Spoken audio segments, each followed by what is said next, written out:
Projekat Osvoji internet, surfuj pametno svakako jeste još jedan novi izazov koji je pred nama i nakon uspješno realizovane prve faze gdje smo radili sa 5 škola, odlučili smo da edukaciju o internetu i sigurnoj upotrebi interneta proširimo na novih 20 škola.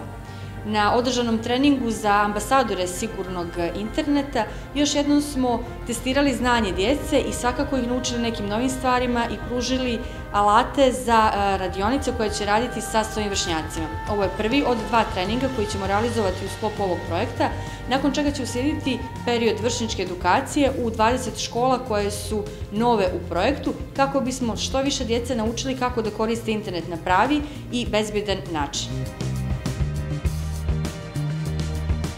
Što se tiče utiska o našem predavanju na temi interneta i čemu služi,